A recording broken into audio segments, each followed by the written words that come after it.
हरे कृष्णा राधे राधे। आपका स्वागत है आपके अपने चैनल राधा कृष्ण लीला में। आज हम आपको सुनाएंगे श्रीमद् भगवत गीता 7वां अध्याय। भगवान शिव कहते हैं, हे पार्वती, अब मैं 7वें अध्याय का महत्म्य बतलाता हूँ, जिसे सुनकर कानों में अमृत भर जाता है। पाटलिपुत्र नामक एक दुर्गम नगर है, जिसका द्वार बहुत ही ऊंचा है। उस नगर में शंकुकर्ण नामक एक ब्राह्मण रहता था। उसने वैश्यावृत्ति का आश्रय लेकर बहुत धन कमाया, किंतु न तो कभी पितरों का तर्पण करता था और न ही देवताओं का पूजन करता था। वह धन के लालच से धनी लोगों को ही भोज दिया करता था। एक समय की बात है, उस ब्राह्मण ने अपना चौथा विवाह करने के लिए पुत्रों और बंधुओं के साथ यात्रा की। मार्ग में आधी रात के समय जब वह सो रहा था, तब एक सर्प ने कहीं से आकर उसकी बाह में काट लिया।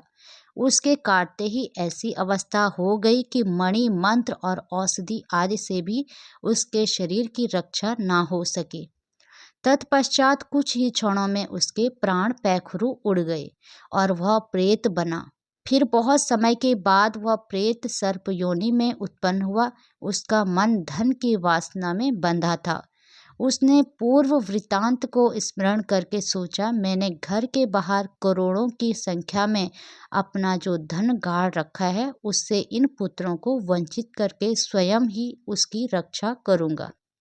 सांप की योनि से पीड़ित होकर पिता ने एक दिन स्वप्न में अपने पुत्रों के समक्ष आकर अपना मनोभाव बताया। तब उसके पुत्रों ने सवेरे उठकर बड़े विस्मय के साथ एक दूसरे से स्वप्न की बातें कही।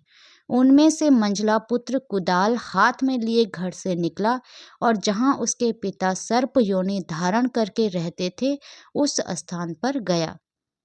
यद्यपि उसे धन के स्थान का ठीक ठीक पता नहीं था, तो वह भी उसने चिन्हों से उसका ठीक निश्चय कर लिया और लोभ बुद्धि से वहां पहुंचकर बिल को खोदना आरंभ किया। तभी एक बड़ा भयानक सांप प्रकट हुआ और बोला, अरे मूर्ख, तू कौन है? किस लिए आया है? यह बिल क्यों खोद रहा है? किसने तुझे भेजा है? पुत्र बोला, मैं आपका पुत्र हूँ, मेरा नाम शिव है। मैं रात्रि में देखे हुए स्वप्न से विस्मित होकर यहाँ का धन लेने के लिए आया हूँ।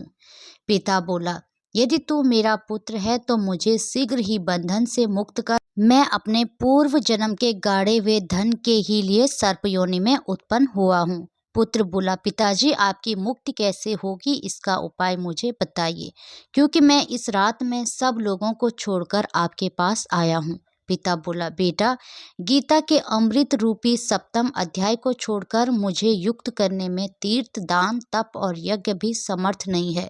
केवल गीता का 7वां अध्याय ही प्राणियों के जरा, मृत्यु आदि दुखों को दूर करने वाला है। पुत्र, मेरे श्राद्ध के दिन गीता के 7वें अध्याय का पाठ करने वाले ब्राह्मण को श्रद्धा पूर्वक भोजन कराओ। इससे निसंदेह मेरी मुक्ति हो जाएगी। वत्स, अपनी शक्ति के अनुसार पूर्ण श्रद्धा के साथ वेद विद्या में प्रवीण अन्य ब्राह्मणों को भी भोजन कराना। सर्प योनि में पड़े हुए पिता के ये वचन सुनकर सभी पुत्रों ने उसकी आज्ञा के अनुसार तथा उससे भी अधिक किया। तब शंकुकर्ण ने अपने सर्प शरीर को त्याग कर दिव्य देह धारण किया और सारा धन पुत्रों के अधीन कर दिया। पिता ने करोड़ों की संख्या में जो धन उनमें बांट दिया था, उससे वे पुत्र बहुत प्रसन्न हुए। उनकी बुद्धि धर्म में लगी हुई थी, इसलिए उन्होंने बावली, कुआं, पोखर, यज्ञ तथा देव मंदिर के लिए उस धन का उपयोग किया और धर्मशाला भी बनवाई। तत्पश्चात 7वें अध्याय का सदा जप करते हुए उन्होंने मोक्ष प्राप्त किया। श्री महादेव जी बोले, हे पार्वती, यह तुम्हें 7वें अध्याय का महत्म्य बतलाया, जिसके श्रवण मात्र से मानव सब पापों से मुक्त हो जाता है। हरि ओम तत् सत। हरे कृष्णा राधे राधे। भगवान श्री कृष्ण और राधा रानी की कृपा आप सभी भक्तों पर हमेशा बनी रहे। जय श्री राधे।